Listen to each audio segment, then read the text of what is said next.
Salut, unboxing d'un cadeau de, si je me souviens bien, alors attention, tonton GM, c'est Guillaume, qui est normalement anti-skill 13. J'ai peut-être dit une connerie. Si j'ai dit une connerie, là déjà en dessous, t'as tous les coms qui fusent pour dire ah, t'as entendu une connerie. Alors, il m'a envoyé une machine, je sais pas ce que c'est un cadeau. J'ai déjà ouvert quand même. Juste pour prédécouper, pour préparer la vidéo. Ah, Mani, il a préparé une vidéo. Non. Ben non, j'ai pas préparé. J'avais le cutter en main, j'ai coupé tous mes cartons que j'ai reçus aujourd'hui. J'ai reçu des pièces, des jambes, des machins, des bidules. J'ai tout coupé et ensuite on déballe au fur et à mesure. Et là dedans, si c'est ce qu'il y a dans le carton, je dis waouh. Parce que là, il y a écrit châssis Tamiya TT02. Donc c'est la suite du TT01. C'est donc le châssis de base Tamiya piste à transmission par cardan, donc idéal pour rouler sur un parking pour un petit. Et un petit mot. Nous allons donc voir ce petit mot. Pour Mani par le diable de la gâchette. Ça commence bien. Salut Mani, comme dit dans le mail, je t'envoie ce don qui ne me sert pas, plus ou pas, je devrais en faire cadeau à mon filleul. Là, le mec se dit quoi? Il a fait le cadeau à Mani à la place de son filleul, c'est quoi cette histoire? Car, grand gagnant de la grenouille verte. Attention, ça continue. J'ai préféré lui en faire cadeau qui est bien plus adapté pour rouler partout. C'est vrai que les petites grenouilles machin là pour un tout petit, c'est sympa. Du coup, tu trouveras une TT02 presque complète. Il y a un kit roulement normalement dessus, mais il y a des roulements qui n'y sont pas. Pas de bonne taille de mémoire. Grand fan de ta chaîne Anti-Skill 13. Ouais, je me suis pas trompé. Wouhou. Tout ça sans prendre de notes, les mecs. Mais en fait, ça m'est revenu parce que j'ai fait un unboxing pensant que c'était lui, mais en fait, c'était pas lui puisque c'était le Bigfoot. C'est pour ça que la vidéo a été refaite, puisqu'on s'est complètement planté. Je pensais que c'était celle-là, alors que c'était l'autre. Donc sans plus attendre, nous avons ici une 1/10 Tamiya. Alors après, à voir s'il y a la carrosserie dessus, Subaru XV. Moi, je m'étais penché sur Tamiya, ce qui m'aurait bien aimé, ce que je vais certainement faire, c'est choper. Vous avez vu ça? Je regarde tout le temps si je suis pas en train de dégommer la télécommande avec le fil de ma caméra, alors que grâce à tonton Gigi, Mr. Jero Niebo, carrément, ma télécommande est belle crottée. Alors, Tamiya TT02, donc ça c'est le genre de truc que tu recevais soit en kit. Après ils font des kits prémontés, ils font des châssis à poil prémontés. Tu peux avoir les carreaux à part, ou ils font des petits ensembles comme ça complets avec la télécommande, le machin, le bidule. Il y a plein de façons différentes chez Tamiya d'aborder le truc. Ce qui est moche toujours, c'est les roulements plastiques. Ça c'est laid. Après c'est sûr, c'est vrai, honnêtement, si tu commences avec un moteur brochehead, des roulements, des bagues en plastique, c'est absolument pas un problème, puisque mine de rien, en brochehead, elles tiennent facilement une année avant que tu aies un souci de jeu trop grand. Les bagues en plastique, ça ne craint pas l'eau. Et ouais, la visserie Tamiya non plus ne rouille pas. Elle est toujours cruciforme, mais ça reste ma cruciforme préférée de tous les temps. C'est comme ça. Tu as du cruciforme et tu as un côté fendu complet. Donc pour serrer, tu serres au cruciforme. Pour desserrer, tu prends ton tournevis plat, puisque tu auras plus de force périmétrique sur la tête de la vis pour sortir la vis. Ce sont des vis auto-foreux en général. Ils ont évolué maintenant sur du pas métrique. Les plastiques chez Tamiya sont de relativement bonne qualité, mais après c'est dans le monde de l'option. En fait, tu achètes un truc de base, en fait c'est comme FG, tu achètes la version tout plastoc et après tu peux tout équiper, un truc de fou. Tu as des différentiels à billes, tu as des options alu, en veux-tu en voilà, des roulements à billes, des ressorts, des, euh, des roues libres par exemple pour mettre sur l'avant pour les pistes, etc., etc., etc. Et on a ici, waouh, mais non, mais il est fou. Mais elle est neuve. Comment ça, tu l'as pas utilisée? Moi, je m'attendais à un truc au casque qui a servi, machin, bidule et tout, dégueu. Enfin, dégueu, attention, quand je m'entends dégueu, je veux dire, qui a servi, quoi, qui a roulé sur un parking, qui a été emballé et envoyé, voilà, parce qu'on n'en veut plus. On sait pas quoi faire. Et non, en fait, j'ai là-dedans, effectivement, une carreau neuve de Subaru XB.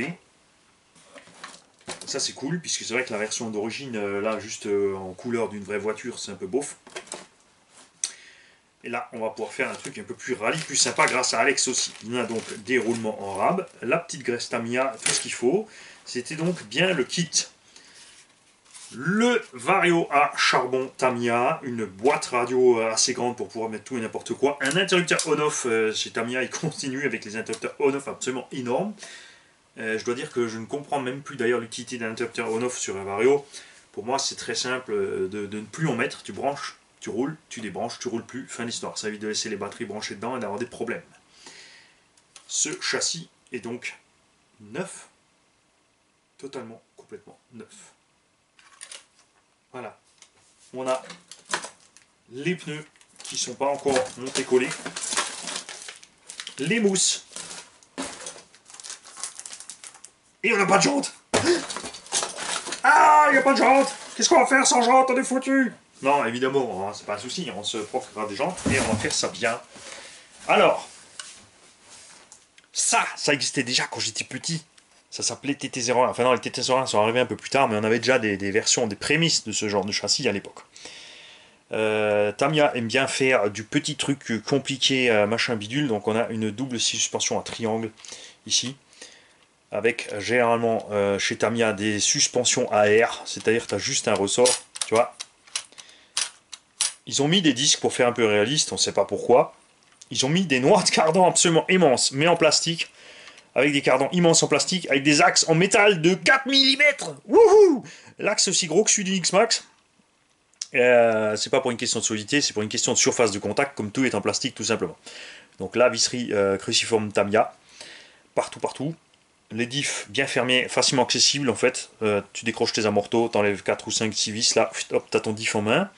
Couronne de transmission principale. Pas de diff centrale.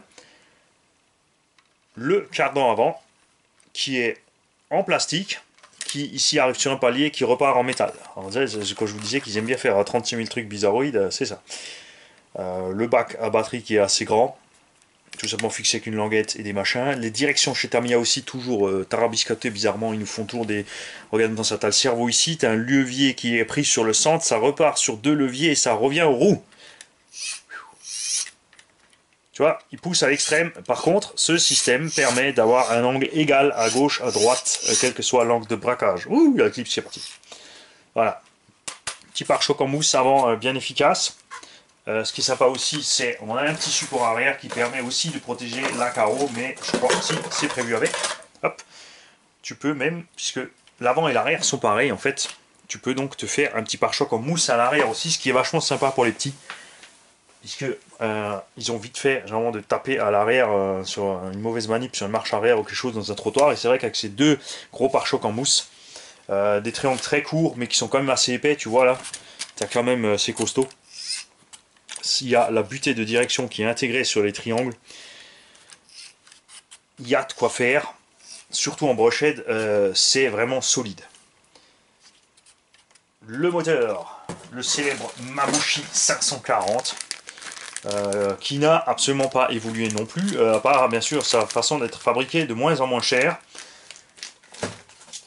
On a une petite option sympa Racing, un support moteur alu avec son petit pignon qui va avec. Ça c'est vraiment super sympa, merci. Une petite radio NMH, batterie NMH. Nous évidemment on va encore essayer de... normalement je devrais avoir encore une radio ici. On a tout, hein, on a le manuel complet. Et ça tombe bien, on va pouvoir... manuels de base Tamiya sont toujours pareils. Tu as toutes les explications, il y a tout l'outillage qu'il faut. On te parle déjà d'office des options, il faut tout de suite optionner. Les précautions d'usage évidemment, donc en chinois, en anglais, toujours c'est Tamiya. Les différentes explications sur wheelbase, c'est-à-dire l'Anthrax 257 ou 251 mm. Alors là vous allez me dire 6 mm ça change quoi? À 6 mm ça ne change pas grand chose au comportement du véhicule, mais c'est selon le type de carrosserie que tu mets. Non, c'est une carrosserie avec un long capot, genre une S5 avec un long capot et un coffre un peu plus long que ce genre d'engin là, SUV comme ça. Tu changes ton Anthrax pour adapter selon la carreau. Il t'explique ce que c'est la garde au sol, il t'explique ce que c'est la voie, et ensuite t'attaques. On a donc ici l'arbre de transmission principale, il n'y a pas de slipper, il n'y a rien dessus. En plastoc, ça doit exister aussi en métal, c'est pas un souci. Plastique suffit largement sur des moteurs charbon. Je dois dire que même en brushless, ce petit plastique tient bien, parce que c'est alvéolé, donc ça va vibrer machin, mais sans plus. L'avantage, c'est que ça va bien sûr flexer et encaisser les mauvaises manips sur la transmission, c'est pas un problème. Diff à pignon, attention, accrochez-vous. 4 satellites dans ta gueule, Traxxas, puisque sur le slash Stampede et compagnie, même le R-Evo 1, Traxxas a toujours laissé 2 satellites dedans. Chez Tamiya, même dans les tout petits machins, on en met 4. Hein, après, souvent, par contre, c'est des pignons plastiques, mais ça suffit pour des petites puissances et des petites machines légères, il n'y a pas de souci. Le plastique, c'est fantastique. Après, les montages, souvent chez Tamiya, c'est vrai qu'il y a beaucoup d'éléments qui sont fixés les uns dans les autres, machin bidule. Et ça finit toujours par être une usine à gaz à monter, mais les explications sont vraiment claires. Tu as des grands plans, tu as les dessins qui sont vraiment bien faits. Ils n'ont pas fait des dessins grossiers, ils sont allés à fond la caisse. Ça, c'est dans ta gueule, l'OSI. Ça, on aime bien. Il y a toutes les dimensions réelles ici à côté. Étape par étape, tu as tout expliqué où il faut mettre de la graisse, où il faut mettre de la loctite, des petites astuces, etc., etc. Voilà. Tu dis de faire attention aux vis que tu utilises pour le cerveau, comment coller tes pneus. Il y a tous les notices Tamiya sont vraiment bien faites. Et généralement, quand tu as commencé avec Tamiya, tu es allergique à toutes les autres notices. Voilà. Donc un grand merci à toi Antiskill. Nous allons préparer ce véhicule avec un petit moteur charbon sympa. C'est vrai que le Mabushi 540 c'est peut-être un peu lent. D'un autre côté, comme disait Sévan, ça suffit, c'est pour un enfant. Arrête de faire tout qui va vite.